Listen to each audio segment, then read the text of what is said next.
Moi, je suis professeur de gestion de l'innovation. Je travaille avec des organisations, principalement des entreprises, sur les processus d'innovation. Et puis, à partir de là, je publie, j'enseigne et je fais tout un tas de choses qui m'intéressent. Et vous allez voir que on peut pas traiter des questions d'innovation en général et de gestion d'innovation sans faire en faisant abstraction du temps. Et le rapport au temps peut se structurer, c'est ce que je vais proposer. Alors, comme Patrick le disait, je travaille dans une très vieille institution qui a été créée à la fin du 18e et qui a à la fois un rapport historique à l'innovation.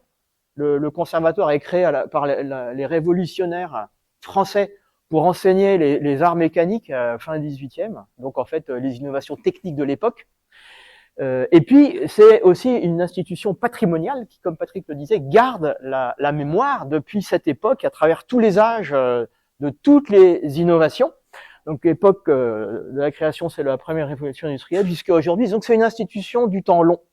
Voilà le programme que j'ai concocté à partir de mon expérience au CNAM depuis plus d'une dizaine d'années. Je vais suivre ce raisonnement. D'abord, je ferai un topo sur ces temporalités de l'innovation en assumant le prisme de la gestion. Je reviendrai sur quelques arguments historiques, sachant que je ne suis pas historien, je le dis tout de suite, j'ai un fort tropisme historique, je travaille avec des historiens depuis ma thèse. Je suis reconnu par certains historiens, mais comme étant quelqu'un qui fait de l'histoire en amateur total. Mais je revendique et je souhaite partager cette revendication avec vous. C'est une manière de progresser dans le domaine de recherche extrêmement stimulante. J'espère le montrer. Dans l'histoire, on pourra zoomer sur un temps important qui est le temps long. Il y a évidemment d'illustres prédécesseurs qui l'ont fait. Et puis, je présenterai, mais très brièvement, sous la forme de tête de chapitre, un cas de gestion d'innovation qui reprend de manière enchevêtrée mais intégrée, précisément parce que c'est un cas, les différentes dimensions des temporalités que j'aurais abordées jusque. Alors, la semaine dernière, je lisais ce grand quotidien du soir et j'ai gardé cet extrait, c'est vous dire aussi si je colle à l'actualité dans ma préparation, où on a un symptôme parmi tant d'autres, mais la gestion est très friande de ces symptômes, qui est la dimension du moment, du calage entre la décision d'innover et le rythme plus général des innovations. L'idée, en l'occurrence, qu'il y a un timing, qu'il y a un moment pour innover et qu'il y a un risque à rater pour l'entreprise, en l'occurrence ici Toyota, le bon moment. Je redirai un mot de Toyota un peu plus tard. Ça date donc de la semaine dernière. Si on regarde de façon plus rigoureuse et systématique la façon dont la gestion de l'innovation structure son rapport au temps, au pluriel. Voilà les grandes thématiques. Je ne les approfondis pas. Premièrement, il y a des travaux assez anciens qui remontent à la fin des années 1980 sur la vitesse de développement des projets, qui empruntent d'ailleurs en partie à l'économie industrielle, avec toute une littérature sur l'avantage du pionnier. Il y a un avantage à être le premier. Ça veut dire que quand on est en concurrence avec des gens qui développent des projets innovants, il faut être capable de le faire plus vite pour avoir un livrable qui permet d'emporter un avantage concurrentiel. Il y a 30 ans, j'ai fait ma thèse sur cette question précise au sein de l'entreprise Renault qui expérimentait à l'époque des nouvelles formes d'organisation des projets pour gagner 3 ans. À l'époque, on développait les voitures en 7 ans, à la fin de ma thèse en 4 ans. Aujourd'hui, on le fait en moins de 2 ans. Et en plus, c'est des objets qui sont de plus en plus complexes, de plus en plus en rupture. Deuxièmement, il y a une approche qui est concomitante historiquement, sur laquelle d'ailleurs j'ai retrouvé des publications de 90 et 92 de Patrick Cohendé et Patrick Lerena, qui m'avaient à l'époque été conseillés par mon directeur de thèse, Christophe Midler, sur ce que eux appelaient l'économie de la réactivité, ce que les Américains appelaient le time pacing, c'est-à-dire que dans des environnements extrêmement turbulents, il y a une perte de repères et qu'une manière de gérer cette perte de repères, c'est d'imposer le rythme. Donc d'être capable de tenir un rythme de développement rapide, récurrent.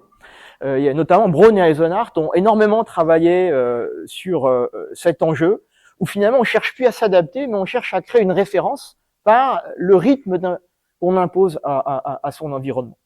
Mon collègue Sylvain Lanfle, en particulier, est très connu pour avoir travaillé, entre autres avec Christopher Locke, sur des projets qui ont des caractéristiques très particulière et qui, a priori, nous emmène dans un temps long, voire dans un temps où l'horizon se repousse de façon indéfinie, qui sont les projets incertains, complexes et urgents, qui sont en fait incapables d'être traités par les méthodologies classiques de gestion de l'innovation, et qui, entre autres, imposent une mise en parallèle du temps par la gestion simultanée de plusieurs projets. Quand on avance dans l'inconnu, l'une des manières de s'organiser, c'est d'arrêter de gérer un temps séquentiel, mais de s'engager dans un temps parallèle. Et Luc en faisait part ce matin à travers des remarques. Le temps d'expérimentation produit des connaissances, et c'est à ce moment-là qu'on peut avancer dans la gestion de ces projets. On a un temps que je suppose Patrick reprendra dans l'exposé qui suit, que j'ai qualifié ici de sérendipitien, qui est en particulier à ce que tu disais ce matin à propos en gestion des formes dites d'ambidextrie, où on sépare des organisations et des moments dans le rythme d'activité, justement pour se consacrer à l'exploratoire, et on cherche à avoir des moments de décentrage, des moments où on développe des visions périphériques, des moments finalement où on assume de perdre du temps pour faire l'hypothèse qu'on en sortira au moins plus créatif, pas forcément avec des projets innovants, mais le temps sérendipitien, c'est donc en gestion d'innovation l'aménagement de moments qui sont différents de temps contrôlés, qui sont des temps d'exploitation, mais qui peuvent être aussi des temps plus contrôlés sur des projets d'innovation moins innovants. On a évidemment commis quelques travaux sur le sujet, notamment dans l'horlogerie suisse, un rapport au temps en gestion d'innovation qui est lié à la réutilisation du temps passé, le fameux reuse, qui concerne à la fois les idées, les concepts, c'est-à-dire qu'un travail qui consiste à exhumer du passé de contextes où certaines idées avaient été enterrées. On voit tout l'intérêt des systèmes de capitalisation pour gérer l'apprentissage, mais on peut aussi les déterrer pour les remettre dans un contexte où elles acquièrent une nouvelle valeur. Il y a aussi des tas d'exemples de réutilisation de techniques avec des adaptations ou des hybridations. Et puis, il y a une forme plus figurative, plus symbolique du rapport au temps, alors qu'il s'ancre dans plusieurs registres. On a des registres où là, la frontière avec le design est très ténue. Tous les mouvements rétro, réédition, réémergence, vintage, où en fait on va chercher des inspirations et tous ces mots ont du sens, hein, et des sens différents, on peut tout à fait les préciser. On va chercher des inspirations dans le passé pour créer de la valeur auprès des clients ou des destinataires de l'innovation. Et puis on a un dernier aspect, j'en ai donné ici, j'en donne juste un symptôme d'ancrage dans des récits et un imaginaire. Voilà, on a vendu pour les plus anciens d'entre nous des lessives avec une évocation des lavandières par la création totalement artificielle d'un personnage, et on a vendu un imaginaire, par exemple dans les arts ménagers, par des références assumées au passé, mais pour promouvoir des innovations, parce que ça a des conséquences sur les comportements des consommateurs. Bon, voilà pour ce premier cadrage, dont il faut quand même signaler, évidemment, surtout pour les deux premiers registres, qui fait concomitamment à l'étude en gestion l'objet de grandes critiques. Alors, il y a un sociologue allemand qui est très en vue, mais avant lui, il faudrait quand même relire Paul Virilio, qui, dès les années 70, constate que tous les effets de l'accélération, donc qui sont en particulier encouragés par la gestion de l'innovation, ont des effets délétères, y compris sur le corps social. Hartmut Rosa a donné dans la grande presse des interviews qui montrent les conséquences en termes, par exemple, d'agressivité sociale de cette accélération, de perte d'identité, de perte de repères. Donc il y a une face cachée de cette dimension d'accélération temporelle. Alors sur le deuxième point, bon, c'est une banalité de le dire comme ça, que le recours à l'histoire est une nécessité. C'est une partie du laboratoire pour moi, pour tout chercheur en sciences humaines et sociales, et même pour des chercheurs en sciences dures à l'école d'ingénieurs du CNAM, l'école doctorale des ingénieurs du CNAM. On a monté une formation avec mon collègue Louis Petit-Girard et Sylvain Lanf l'année dernière. Pour autant, c'était pas gagné. Hein. Quand on lit Fernand Braudel, et je referai référence à ce texte, donc Fernand Braudel, c'est l'un des plus grands historiens français, décédé aujourd'hui, qui est l'un des théoriciens, l'un des pères de l'école dite des Annales. J'en dirai un mot dans un instant. Et dans ce texte de 58, sur lequel je reviendrai, parce que vous pouvez le télécharger et le lire avec profit, qui s'intitule tout simplement La longue durée, je vais y revenir. Ici, il nous dit que finalement, si l'histoire est nécessaire, il n'y a rien d'évident pour qu'elle soit mobilisée par les sciences sociales. Il ne fait ici référence qu'aux sciences sociales, y intégrant dans sa perspective les sciences économiques, à la fois parce que on est capté par ce qu'il appelle le temps court ou l'approche événementialiste. On est focalisé sur l'événement, on est focalisé sur le moment, et on se prive d'autres approches, celle du temps long, dont je parlerai. Et puis on a des approches très modélisatrices. Vous voyez ici, il part le Braudel d'approches qui dépassent purement et simplement le temps. En fait, des approches qui sont ahistoriques, qui gomment le temps, qui effacent le temps. Au terme d'une science de la communication, ce sont les termes de l'époque, une formulation mathématique en structure quasi intemporelle. On fait disparaître l'histoire. On fait disparaître l'histoire, et on a dans la salle des gens qui sont capables de comprendre et l'intérêt et la profondeur de l'approche historique et la puissance modélisatrice ahistorique. Mais si on fait ça, on perd les arguments que je voudrais partager avec vous. Alors là, j'ai remis, notamment parce que c'était l'un des parrains de ma thèse à l'époque, c'était à l'époque le patron du projet Twingo, Yves Dubreuil, un grand ingénieur, un grand gestionnaire. J'ai eu la chance d'être formé avec ces gens-là. Et en plus, c'est un grand dessinateur, quelqu'un qui a toujours communiqué, y compris comme chef de projet, avec des dessins rares dans cette industrie pour des ingénieurs de son acabit. Bon, l'histoire, elle est constructiviste et pédagogique. Par définition, l'histoire, c'est une succession de processus. C'est-à-dire que, comme prof, comme enseignant, vous avez la possibilité de recourir à l'histoire pour expliquer. L'histoire, elle nous dit comment les choses se sont construites. Le postulat constructiviste, c'est que rien n'est donné, tout est construit. Eh ben, regardons, prenons n'importe quel objet et on en fait l'histoire. Moi, je démarre tous mes sujets par une généalogie, par un travail historique et le plus pédagogique possible. On verra qu'on peut faire l'histoire de manière originale. Bon, l'histoire, elle fournit les sources, on a la matière première. Alors c'est vrai que quand on a le musée des arts et métiers à côté, c'est facile. Mais l'histoire, c'est des archives, c'est des publications, c'est tout ce qu'on appelle la littérature grise, c'est des photos, c'est de l'iconographie, parfois c'est des films, c'est des témoignages, c'est des objets techniques. On a la matière première. Donc pourquoi aller chercher des bouquins américains qui sont peu allés dans les musées pour faire des cours, alors que l'histoire nous fournit des sources? L'histoire ne se répète pas, et c'est là où j'ai parfois des débats avec des vrais historiens. L'histoire ne se répète évidemment pas. Néanmoins, et c'est l'avantage de ne pas être historien, c'est un argument que j'avais donné l'année dernière en venant, il y a des récurrences, et notamment quand on est à un certain niveau d'abstraction. J'avais l'année dernière évoqué le cas des business models. Les raisonnements des entrepreneurs du XVIIIe siècle n'utilisent pas le terme de modèle d'affaires. C'est un mot qui n'existe pas. D'ailleurs, la gestion n'est pas encore constituée comme discipline. Néanmoins, ils font des affaires, ils font du business. Avec mon collègue Loïc Petitjean, on a réalisé un MOOC qui s'intitule Fabriquer l'innovation, je donnerai les références, et on a montré comment les pionniers de la machine à vapeur ont fait du business à l'échelle internationale, et on crée ce qu'on appellerait aujourd'hui des modèles d'affaires en suivant des raisonnements qui sont les mêmes que ceux qu'on enseigne aux start-upers, qu'on enseigne dans les écoles de gestion ou dans les universités. Eh bien, mon cours sur les business models, il est bien plus captivant quand je le fais devant les maquettes des machines à vapeur de Watt et Boulton qui ont été vendues jusqu'en Australie.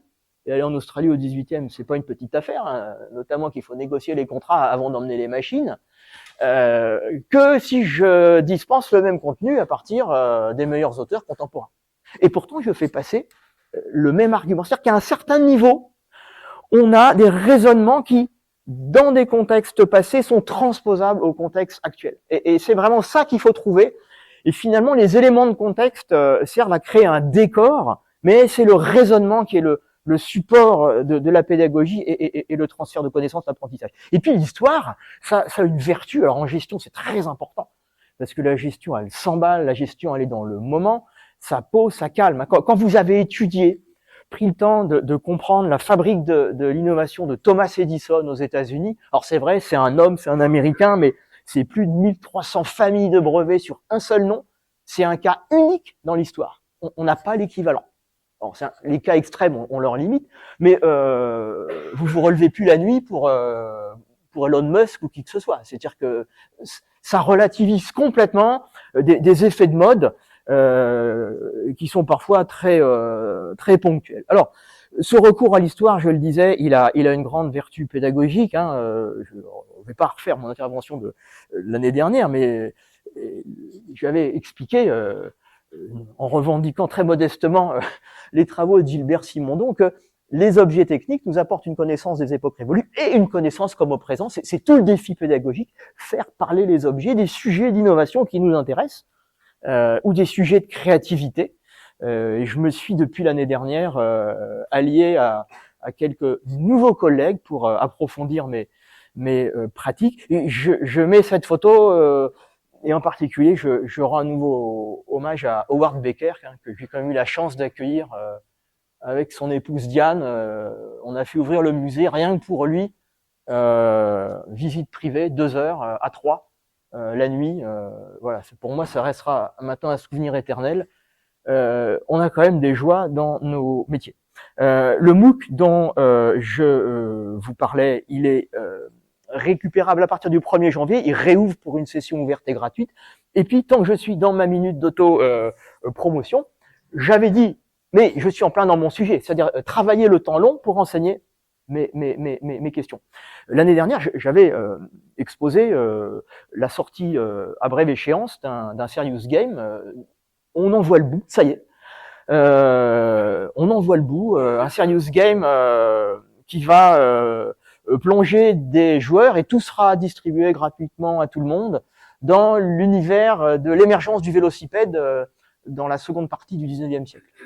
Donc, se servir de toute cette époque complexe, politiquement, techniquement, où la France est leader. Ce ne sont pas les Français qui inventent le vélo, mais ce sont eux qui en font une innovation à l'échelle mondiale. La guerre de 1870 transfère tout ça chez les Anglais, qui vont à leur tour engendrer plein d'innovations.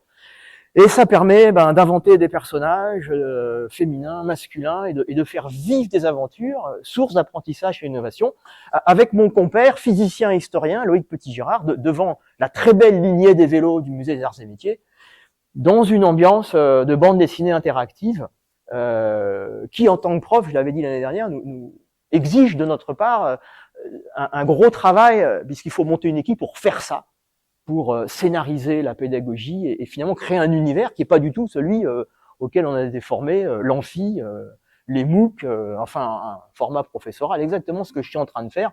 Mais on est très content. On est très content parce qu'on est derrière en fait, mais on nous voit pas. Alors on a quand même fait des films, et il faudra on est devant la lignée des vélos, on est très content de nous. On s'est fait dessiner, on est ravis. Voilà. Bon, le temps long de oui, oh bah non, mais personne n'a vu ces images. Voilà, oui. Oui, alors tu vois, ça permet on n'a plus de cheveux blancs, c'est un petit côté atemporel aussi. Non. Et là, c'est chez nous, attention. Là c'est le CNAM, là c'est l'entrée historique du 292 rue Saint-Martin. Voilà, un prieuré à la longue histoire, en porte derrière laquelle il y a le musée. Alors, troisième temps, le temps long. Alors, j'en prends quelques symptômes.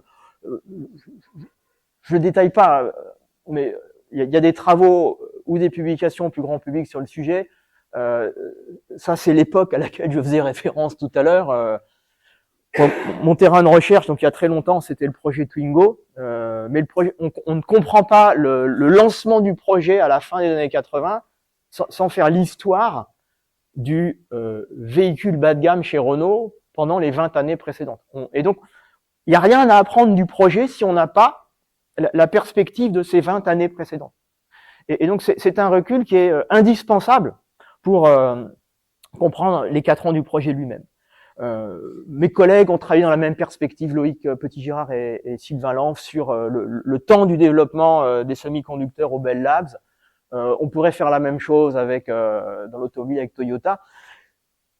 Je suis très admiratif du travail de l'italienne Mariana Mazzucato, en particulier parce qu'elle montre le rapport c'est une spécialiste des politiques publiques d'innovation. Elle montre le rapport entre le temps long des investissements publics et le succès d'innovation visible par les clients.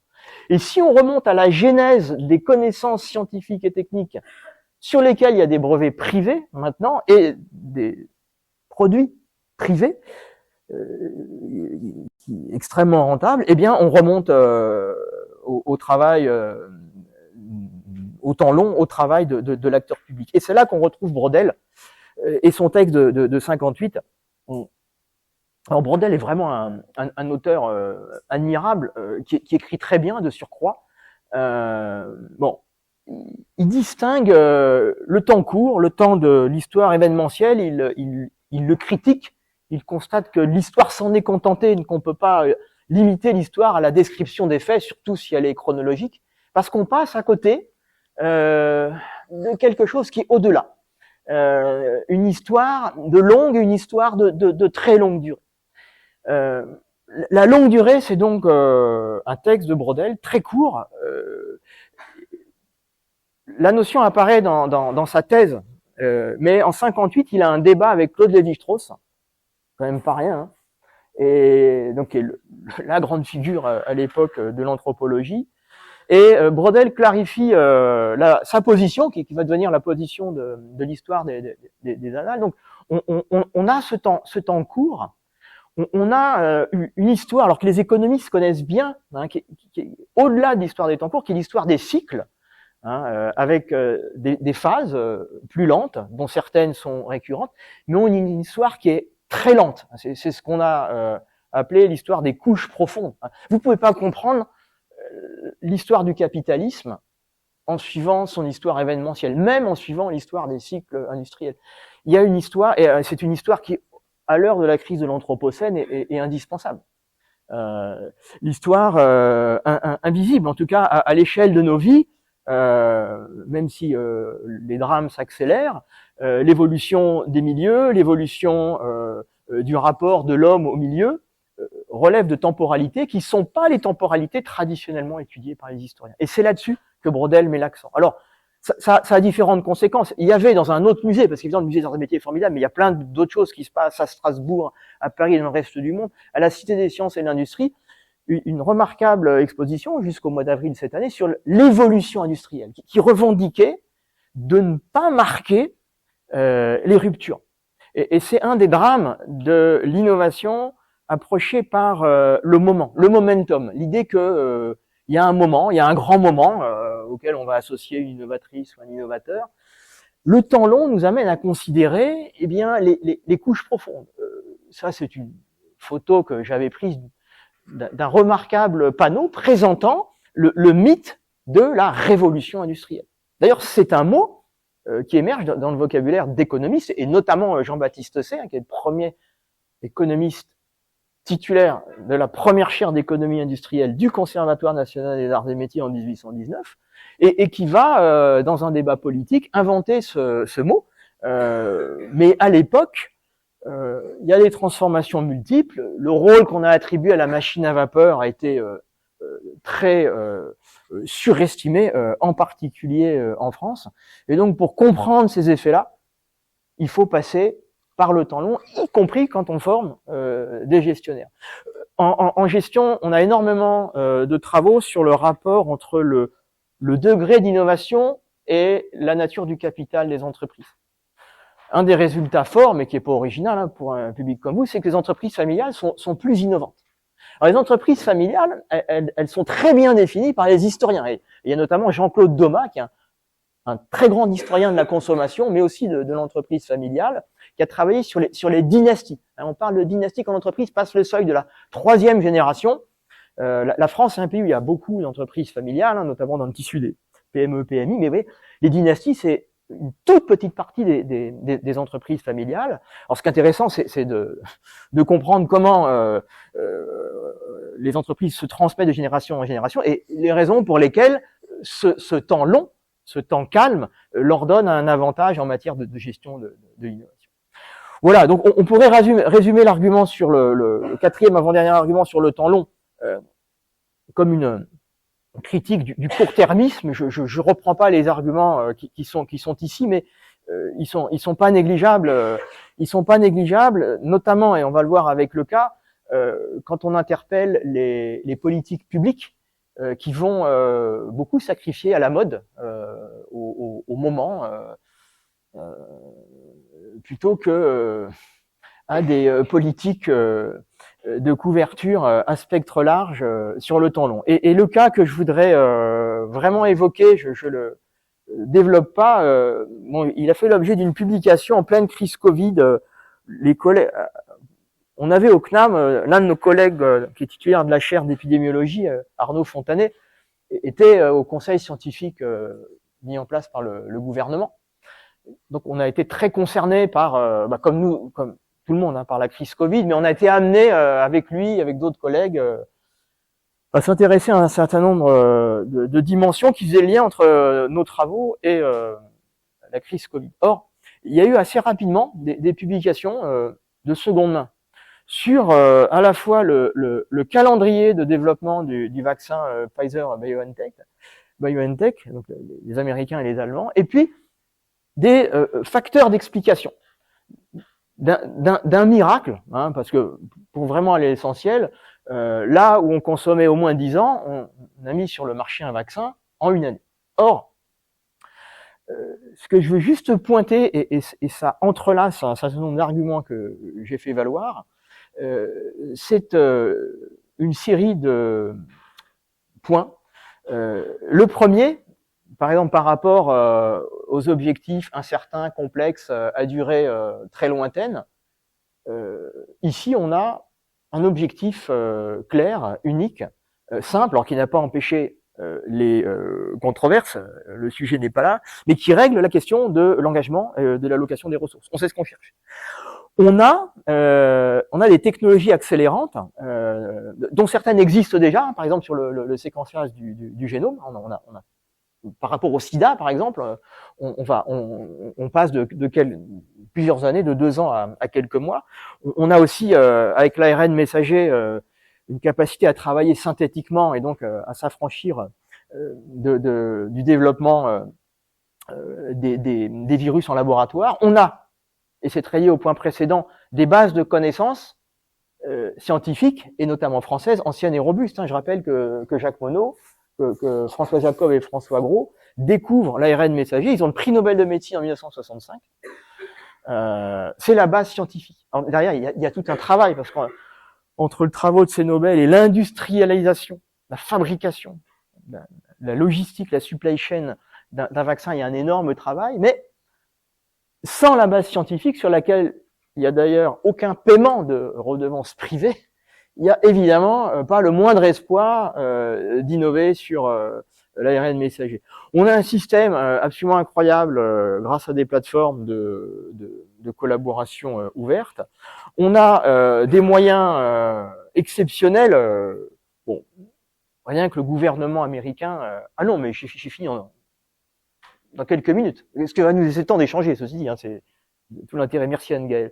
Le gouvernement américain a mis beaucoup d'argent sur la table, et on retrouve l'argument que j'évoquais à propos des travaux de Lanf et Locke. On a une organisation en parallèle du développement. Alors, c'est des choses qui sont très anciennes. Hein.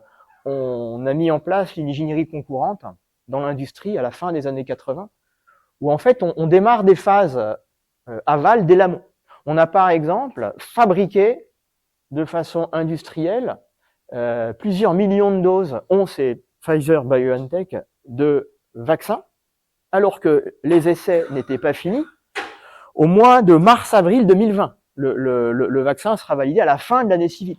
Mais on a réalisé des phases de tests en recoupement, en overlapping complet entre les autorités publiques et les entreprises privées, en cassant toute la bureaucratie plus de contrôle que générative, pour au cas où un résultat positif tombe, on puisse passer à une phase de distribution immédiate, une phase de mise en œuvre extrêmement rapide. Voilà pour le temps de la présentation, qui m'a amené à, je laisserai évidemment tous mes supports, faire référence à quelques articles publiés, et à vous remercier de votre attention avec une évocation historique, puisque là, et c'est pour ça que ça calme hein, l'histoire. Vous voyez quoi? C'est le premier iPhone. Voilà.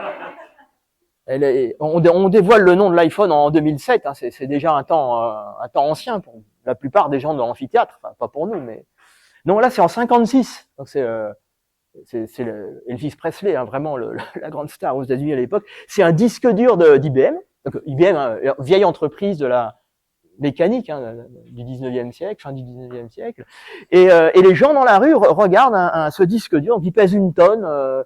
Qui a une capacité de stockage de 5 mégaoctets, qui coûte $1 million à l'époque, mais qui est une sorte de référence. Donc le regard qu'on porte à ce moment-là sur l'innovation, avec tout l'imaginaire que IBM représente déjà à cette époque, eh bien, est évidemment tout relatif. Et je pense que c'est un point de vue qu'il faut jamais perdre de vue quand on travaille avec des acteurs de l'innovation aujourd'hui. Voilà, stop. Oui, je t'en prie. À l'époque, je suis convaincu qu'à chaque innovation, les gens devaient rire et dire, ben voyons, c'est pas très efficace, ça fonctionne pas très bien. On ne sait pas encore. Non, en fait, c'est intéressant ta remarque parce que il y a des moments rares dans l'histoire où les innovations sont en rupture forte. C'est le cas dans le monde occidental au tournant fin 19e, début 20e, sont visibles par le grand public et impressionnent le grand public. Les premiers vélos, les premiers avions, les premières voitures, j'ai pas, je sais pas si j'ai pas d'image là. Je pourrais peut-être les retrouver si vous voulez. Mais aujourd'hui, on a beaucoup d'innovations qui sont invisibles, dont on mesure pas parce qu'elles sont dans des couches profondes, le travail que ça a nécessité. Là, on n'est pas du tout encore à un moment de fascination de l'informatique, mais la bascule, c'est l'affaire de 20 ans. Par contre, les premiers engins qui volent dans les airs vont tellement fasciner les gens que ça va avoir des conséquences sur la manière dont ces innovations sont gérées. Il faut voir par exemple que la presse va devenir un soutien de ces innovations-là parce que comme les innovations fascinent les foules, en parler, c'est assurer son propre développement au travers du lectorat. Donc, arriver à faire de l'innovation un sujet positif dans la société, c'est aussi une manière, mais je sais que c'est un des rôles que tu remplis dans ta mission, de la promouvoir. Sachant qu'aujourd'hui, on est dans un monde où la critique et la controverse n'ont jamais été aussi fortes, aussi virulentes sur la thématique de l'innovation. Alors, voilà. Si vous avez quelques questions, s'il reste quelques minutes, oui. Je t'en prie, René. Moi, c'est un petit commentaire sur les diapos. Ouais. Il y a un sujet que j'essaie de discuter depuis plusieurs années, mais j'ai jamais eu le temps. Et il y a des entreprises de plusieurs générations. Ouais. Au Japon, c'est le pays qui a le plus de vieilles entreprises. Ouais. Bon, pour l'instant, je suis arrivé en entretien avec juste une. Ça a pris beaucoup de temps, j'allais en faire plus. C'était une entreprise assez jeune, seulement 11 générations. Qui a commencé vers 1650. Leur travail, c'est de faire des temples et après d'assurer la maintenance des temples ad aeternam. Donc, ils ont des plans des temples qui vont faire 1600. Et un temple japonais, ça se construit à peu près tous les 100, 150 ans. Donc, ils assurent, ils refont, ils les refont, ils les refont, ils les refont. Donc, ils ont cette stabilité. Ils ont encore des plans il y a 300, 400 ans. C'est seulement eux qui les ont, c'est seulement eux qui peuvent avoir les conseils pour le refaire. Je leur demandais un peu, est-ce que vous innovez, comment vous faites pour garder les jeunes? Les choses, on ne peut pas changer. Les mécaniques pour l'enchevêtrement dans la industrie japonaise, il n'y a pas de clou, par exemple. Donc, ils ont des systèmes très très complexes pour faire les enchevêtrements, très très longs, très complexes. Mais ils ont un grand problème maintenant, c'est l'effet de fixation qu'on parlait d'avant, c'est le réchauffement climatique. Les bois poussent plus rapidement, donc les stries sont plus gros, ça s'appelle des stries. Comme c'est plus gros, c'est plus mou, et donc le bois réfléchissez à comment faire avec une boîte moins bonne qualité, sachant que c'est encore c'est que Ouais, mais merci René, c'est une très bonne remarque. Il y a un club des entreprises les plus anciennes du monde, hein, qui s'appelle le club des Énochiens. Alors je crois qu'il faut avoir au moins 150 ans pour en faire partie. Il y a des travaux, hein, sur les caractéristiques communes à ces entreprises, mais je suis très sensible à ton argument, parce que moi j'ai la chance d'enseigner au Japon, et le premier cours s'est très mal passé à cause de la percussion entre un cours que j'avais pas bien préparé, en fait, donc un discours occidental, par exemple sur les degrés d'innovation, en disant bah chaque degré va correspondre à un système de gestion différent, et tout de suite les étudiants m'ont dit mais votre vision, ils l'ont dit poliment, hein, mais votre vision de l'innovation, elle correspond pas à la nôtre. Et en fait, en discutant, j'ai compris ce que tu as formulé là, et qui correspond à une définition qu'on trouve dans les textes des Romains. Alors les Romains parlaient pas d'innovation, ils parlaient de novatio. La nouveauté chez les Romains, qui est une grande civilisation technique, c'est tout ce qui permet de modifier l'existant pour le préserver. On fait jamais table rase, mais on renforce la technique de l'Empire par des innovations que nous on appellerait des améliorations dans une perspective de degré. Mais c'est extrêmement intéressant parce que ça relie une perspective de long terme et une perspective d'innovation qui n'est pas qu'une innovation de couche superficielle, mais qui vient s'incruster, s'encastrer dans cette perpétuation. Et pour avoir cette perpétuation, il faut un système de gestion qui assure l'apprentissage et la transmission. Et une dernière chose, j'ai donné une conférence au Japon au mois de Tokyo. Il y a des gens d'une entreprise de bonsaï qui sont venus me dire qu'ils n'en pouvaient plus de travailler dans cette entreprise, deux jeunes, parce que on les empêchait ne serait-ce que de changer, me disait-il, l'angle du stylo pour couper oui, parce que c'est épine par épine, feuille par feuille quand on va tailler des arbres. Et en fait, ce qu'il me disait, nous on a un savoir-faire exceptionnel, on pense qu'il a de la valeur dans d'autres univers que les bonsaïs, qui seraient plus aptes à reconnaître notre savoir-faire. Donc comment on pourrait faire pour pivoter et utiliser la compétence, nos connaissances acquises dans notre univers pour être innovant dans un autre univers, qui est une vraie démarche d'innovateur. Donc on a intérêt à voyager aussi dans le temps et dans l'espace. Tu gères le temps. Ouais. On va terminer avec des exemples de comment on réussit à accélérer les choses. Ce matin, on a vu aussi comment si René nous avait donné 1 heure pour faire un essai, on n'aurait pas réussi aussi bien en faisant 10 essais courts. Et donc, tout l'enseignement qu'on a ici, l'enseignement qu'on a sur comment stimuler l'innovation, vise tout à raccourcir les cycles, fail fast, etc. Là, tu arrives avec une notion qui est complètement créative, qui est de dire il y a aussi la valeur. Quoi spécifiquement là, comment il va faire que parfois il va falloir prendre?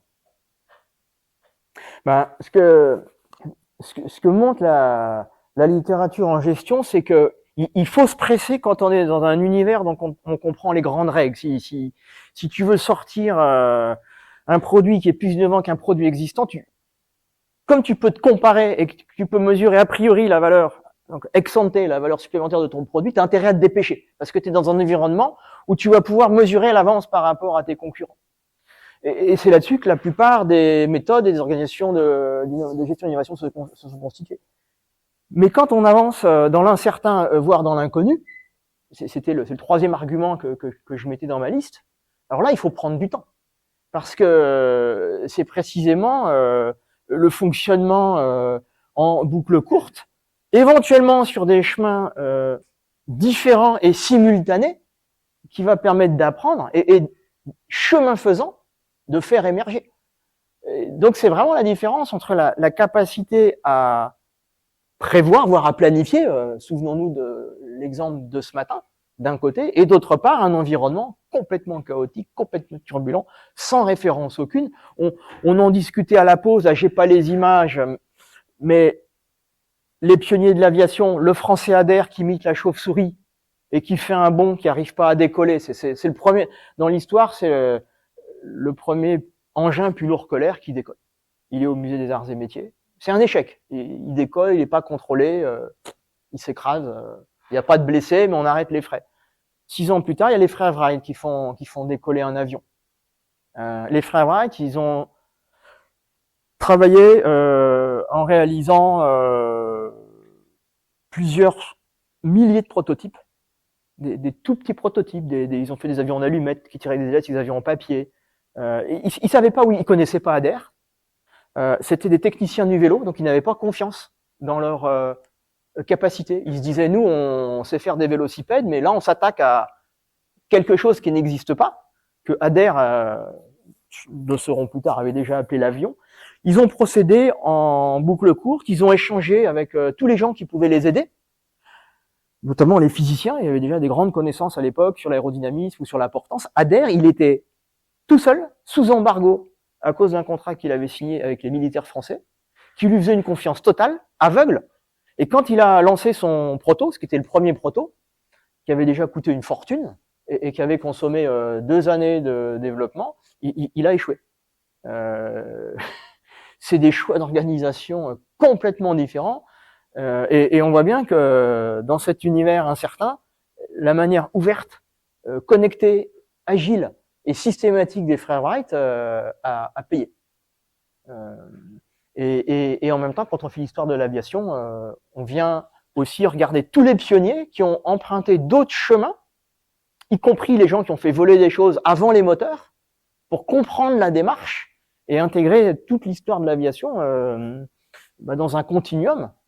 Il faut donc pas, ce que je dis à mes amis américains, ne consacrer que les frères Wright. Il faut consacrer les échecs d'avant, et puis après comprendre les lignées, et comprendre aussi aujourd'hui les questions qui sont sur la table, elles sont nombreuses sur l'aviation. Parce qu'on n'a pas encore trouvé une manière de faire voler quelque chose de lourd avec un moteur dans une forme différente de ce que les frères Wright nous ont proposé en 1903. Un truc avec des ailes et un corps au milieu, une gouverne à l'arrière. Pour l'instant, on ne sait pas faire.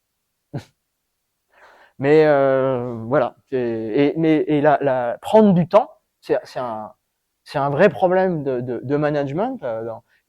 J'ai pas mentionné dans la crise du coronavirus, on s'est aperçu en France quand la crise est arrivée que le gouvernement français avait coupé les crédits, en particulier au Centre national de la recherche scientifique, sur les coronavirus depuis plusieurs années, parce que c'était plus un sujet à la mode.